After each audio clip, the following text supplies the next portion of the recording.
मैंने 4M की बात की थी आपसे। एक छुपा हुआ 5वां MB था जो मुझे पता नहीं था। मिस्चीवियस नैरेटिव्स का एक 5वां M था जिसको हम वी फेल्ड टू अंडरस्टैंड। हम अपनी गलती मानते हैं। हमने fake news, fake narratives, political parties के बीच में चलेंगे, उनको लड़ाएंगे, किसी की पिक्चर किसी से लगाएंगे, ये सोचा था। उसको रोक दिया। हिंसा रोक दी, मनी रोक दी, मिस इन्फॉर्मेशन वहां रोक दी, MCC भी बाय एंड लार्ज रोक दी। ये नहीं रोक, इसको पता ही नहीं था। तो आज पिक्चर दिखाता हूं आपको कि इसमें क्या था।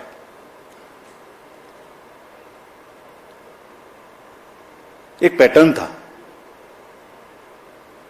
सब बह गए उसमें और हम समझ ही नहीं पाए क्या हुआ। इलेक्शन कराएं, ये जो जितने लोग जीप ले लेके और EVMs ले लेके जा रहे थे धूप में, उनको देखें या इससे लड़ें। क्या था पैटर्न? पहले केस आता है इलेक्शन शुरू होने से पहले कि वोटर लिस्ट खराब है। पैटर्न देखिए, कंट्री को देखना चाहिए ये पैटर्न। मैंने कहा था एक बार पहले भी 16 मार्च में कि झूठ का एक बाजार है, उसमें बड़े गुब्बारे हैं जो फटते हैं। मैंने बताया था एक बार, लेकिन ये नहीं पता था कि वो हमारे ही सिर पे फट जाएंगे। ये नहीं पता था मुझे कैसे फटे, मैं बताता हूं। पहले वोटर लिस्ट आया, गलत है गलत है गलत है। केस चला बहुत लंबा, 15 दिन तक हमने इतना मोटा एक एफिडेविट बनाया, जवाब दिया। बाद में हुआ कि नहीं सब ठीक है। बताइए ना हमें, जब अभी चुनाव नहीं हो रहा, जैसे कल से खत्म हो जाएगा, कि कहां की खराब है। कोई जगह की बताइए, हमें आके बताइए कि वहां की खराब है। 2-4% हो सकती है, 2-4-5 लोग गांव में हो सकते हैं, मैं दावा नहीं करता, पर 95-98% कहीं बताइए जहां गलती है। नहीं, उससे चुनाव से तुरंत पहले आया कि कुछ लग जाए चिंगारी तो शायद कुछ खेलने का मौका मिले। चलिए, चुनाव शुरू हो गए तो EVM शुरू हो गया, फिर केस आ गया। ये कौन सा केस था? Let us see this. I am very serious about it. And ये क्या कर सकता था ये भी बताता हूं आपको, कैसे देश में एनार्की फैला सकता था। ये जो पॉलिटिकल कंटेस्टेशन इतना हैवी है, वर्कर चार्ज्ड है, पॉलिटिकल एजेंट्स जो वर्कर जा रहा है फील्ड में, कैंडिडेट्स, सब में एक प्रतिस्पर्धा है, एक भावना है। और उनको अगर ये पता लगे कि आपके साथ गड़बड़ हो सकती है तो वो देखिए क्या भावनाएं फैल सकती हैं, क्या आग लग सकती है। सो 2023 का एक केस था जो उस समय पड़ा हुआ था और हमारा रिप्लाई पड़ा हुआ था उसका उसी समय का। चुप। कब आया वो? पहली फेज से 4 दिन पहले। और 2019 में भी ऐसे ही आया था। एग्जैक्टली 2019 में फेज 1 के 4 दिन पहले आया था। एक बहुत बड़ा प्रदर्शन उस समय भी हुआ था। तो भाई 19 से 24 के बीच में कभी और ले आते ना, उसको ठीक कर लेते हम लोग। There is a pattern, there is a design. I am not saying tool kit, but there is a pattern, there is a design. Let us understand this. दूसरा, एक अनदर केस था जो 2019 में पड़ा हुआ था, वोटर टर्नआउट पे। वो भी 2019 से पड़ा हुआ है। उसमें भी हमने जवाब 2022 में जुलाई में दे दिया था, अप्रैल में। इतना मोटा जवाब है, हर चीज का जवाब है उसमें। वो भी चुप था। आज मैं बोल रहा हूं इस बात को, आपने पूछा इसलिए, बोलना नहीं चाहता था। वो भी चुप था। क्या उसमें आरोप लगा? कि हमने वोटर टर्नआउट का डाटा नहीं दिया और 1 करोड़ से बढ़ा दिया। यही तो आरोप था। समझ ही नहीं पाए हम। देखिए, आपको दिखाता हूं कैसे ना हमने वोटर टर्नआउट देने में देर की और ना वोटर टर्नआउट का डाटा 1 नंबर से भी बढ़ सकता है। I will show you right now. ये वोटर टर्नआउट ऐप आप सब लोग देखते होंगे, देखते हैं।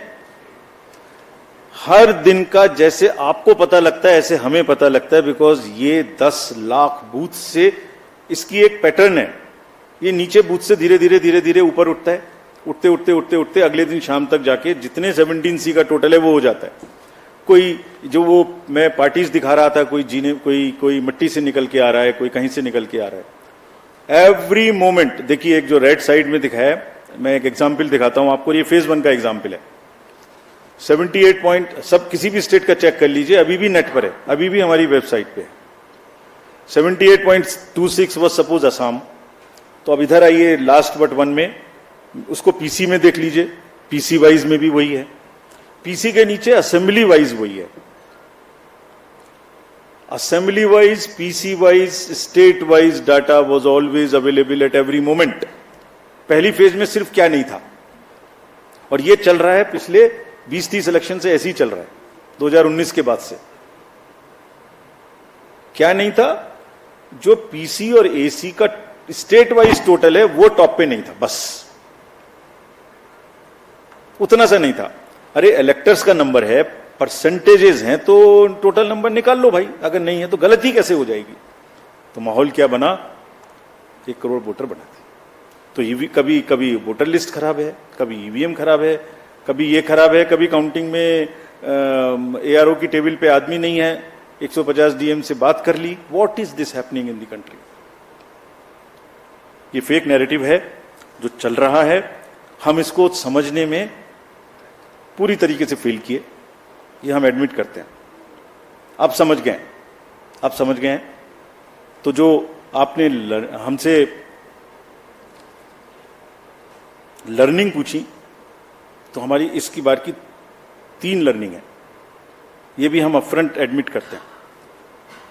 चुनाव हमें कम से कम 1 महीने पहले खत्म कर देना चाहिए, इतनी गर्मी में नहीं जाना चाहिए। This is one learning for us which we want to keep for us.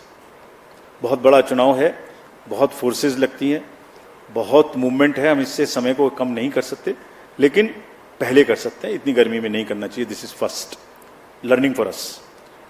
Second,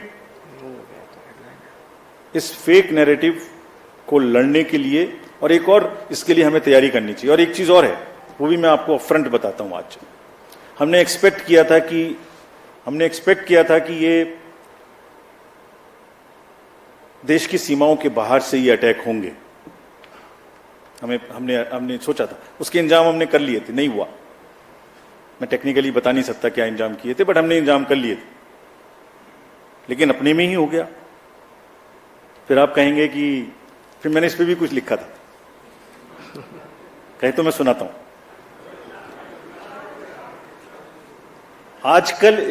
आजकल इल्जामातों का दौर बुलंद है, तलखियों का बाजार गर्म है। आजकल इल्जामातों का दौर बुलंद है, तलखियों का बाजार गर्म है।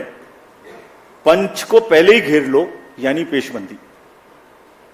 जो एम्पायर है उसको पकड़ लो पहले से, पेशबंदी कर लो जिससे वो बोल ही ना पाए।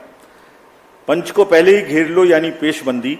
मंजूर है इल्जाम लगाओ हम पर, शर्त इतनी कि साथ में सबूत भी हो। कैसे हमने 17C बदल दिया, कहां डाटा बदल दिया, कौन सी मशीन में बदल दिया, कौन सा रोल खराब हो गया, कहीं तो एक जगह का नाम बताओ ना भाई। तो बात करेंगे फिर आगे। मंजूर है इल्जाम तो लगाओ, मगर शर्त इतनी कि साथ सबूत भी हो। गोया कोई तो बात है, हर बार मुद्दई वही, कचहरी वही, गवाह कोई नहीं। गम का इलाज, शक का इलाज तो हकीम लुकमान के पास भी नहीं।